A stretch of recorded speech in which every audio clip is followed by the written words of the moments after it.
जब भी दबंग की बात आएगी तो पांडे जी की याद आएगी। पांडे जी यानी चुलबुल पांडे के पिता, सलमान खान के पिता विनोद खन्ना, फिल्मी पर्दे पे। विनोद खन्ना के साथ एक बड़ी ही इंटरेस्टिंग चीज़ जुड़ी हुई है जो शायद ही आपको बॉलीवुड में और किसी दूसरे स्टार के साथ मिले। विनोद खन्ना जब अपने कैरियर के टॉप पे थे तो उन्होंने अचानक एक दिन एक प्रेस कॉन्फ्रेंस करके बॉलीवुड छोड़ने की घोषणा कर दी थी। पूरा एकदम हंगामा मच गया, ये क्या हो रहा है। विनोद खन्ना उन दिनों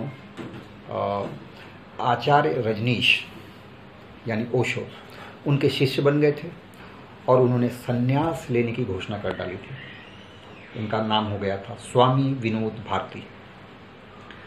ओशो उन दिनों पुणे में थे और पुणे से फिर वो अमेरिका चले गए थे। विनोद खन्ना जो एकदम टॉप के हीरो थे उन दिनों बॉलीवुड में, अमिताभ बच्चन के साथ जिन्होंने कई बड़ी हिट फिल्में दी थी, अचानक भगवा चोला पहना, गले में एक रुद्राक्ष की माला पहनी, एक मेडल लटकाया और सीधे अमेरिका निकल गए। वहाँ जाकर के फिर वो करीब करीब 4 साल तक बॉलीवुड से दूर थे। लोग उनके बारे में तरह तरह की चर्चाएं किया करते थे। उनकी फैमिली लाइफ भी डिस्टर्ब हो गई थी।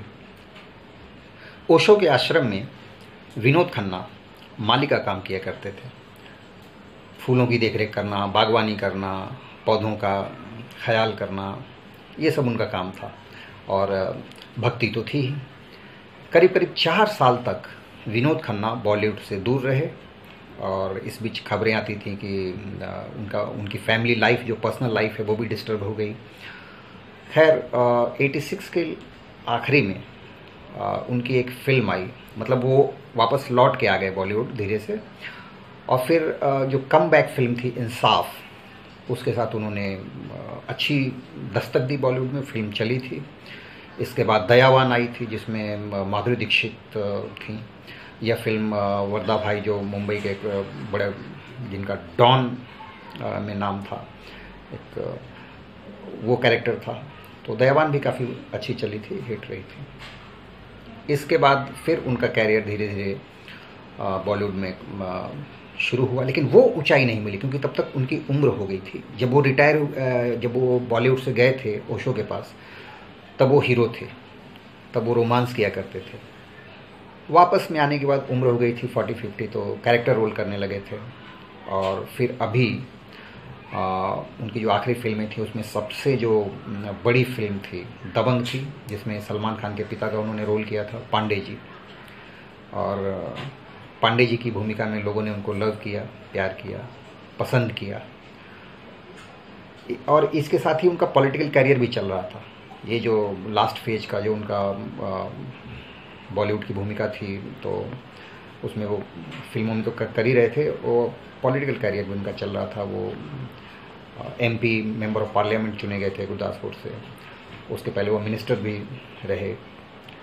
तो ये उनका एक और रोल था रियल लाइफ का। इसके अलावा उनकी लाइफ में जब विनोद खन्ना जब टॉप पे थे, शीर्ष पे थे अपने कैरियर के, तो उनका एक और बड़ा रोचक किस्सा, गॉसिपिंग भी कह सकते हैं आप, चला था बॉलीवुड में। वो था अमिताभ बच्चन के साथ उनकी प्रतिद्वंदिता। हालांकि इसको प्रतिद्वंदिता नहीं कहेंगे क्योंकि अमिताभ बच्चन के साथ उन्होंने 4-5 फिल्में की थी और सभी बड़ी हिट रही थी। हेरा फेरी, खून पसीना, अमर अकबर एंथनी, मुकद्दर का सिकंदर, ये सब फिल्में बड़ी हिट हुई थी। और इसमें इन दोनों की जोड़ी को बॉलीवुड में काफ़ी सराहा था, लोगों ने काफ़ी पसंद किया था। ये सभी फिल्में ब्लॉकबस्टर हुई थी। इसी दौर में गॉसिप मैगजीन्स या ऐसी खबरें आती थी उन दिनों मैगजीन्स में, न्यूज़पेपर्स में, कि दोनों के बीच थोड़ी प्रतिद्वंदिता चल रही है। मतलब अमिताभ बच्चन तो टॉप पे थे, सुपरस्टार थे, तो ऐसा कि मतलब उन्होंने कुछ रोल कैंची चलवा दी या कटवा दी टाइप की गॉसिपिंग, क्योंकि अब वो है नहीं तो और उन खबरों में कितनी हम रियलिटी माने, पर ऐसी चीज़ें चलती रहती थी। हालांकि कभी विनोद खन्ना ने खुल के कुछ नहीं कहा मीडिया में, और अमिताभ बच्चन तो खैर सवाल ही नहीं था कि इन सब चीज़ों पे बोलते, लेकिन कहानियाँ चलती थी। और एक कहानी जो बड़ी सुनने में आई थी उन दिनों कि हरिवंश राय बच्चन वो ओशो के मित्र थे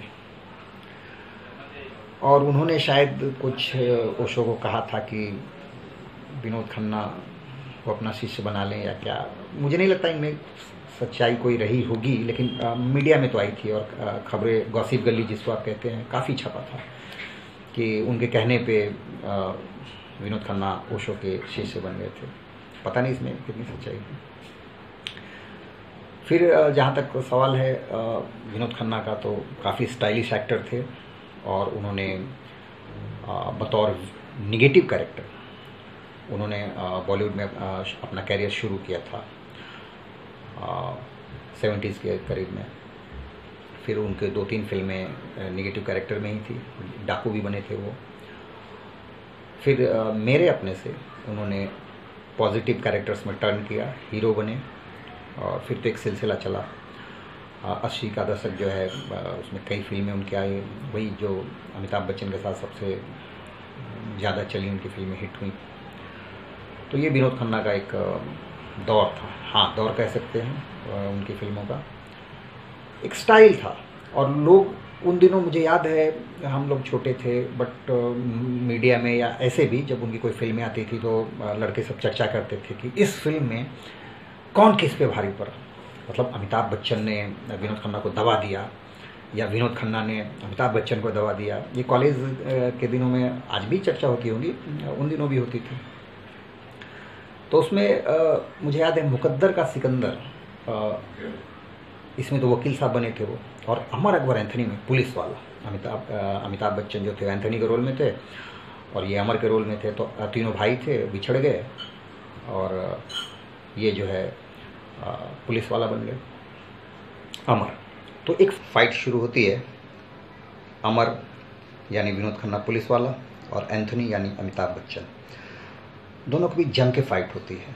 और अमिताभ बच्चन को विनोद खन्ना इतना मारते हैं कि कभी इधर फूल गया, इधर घूमड़ निकल गया, ऐसा मतलब एकदम से ऑन स्क्रीन अमिताभ बच्चन की हालत ख़राब होती है। लेकिन इस बीच में अमिताभ बच्चन ने भी 2 पंच विनोद खन्ना को लगा दिया।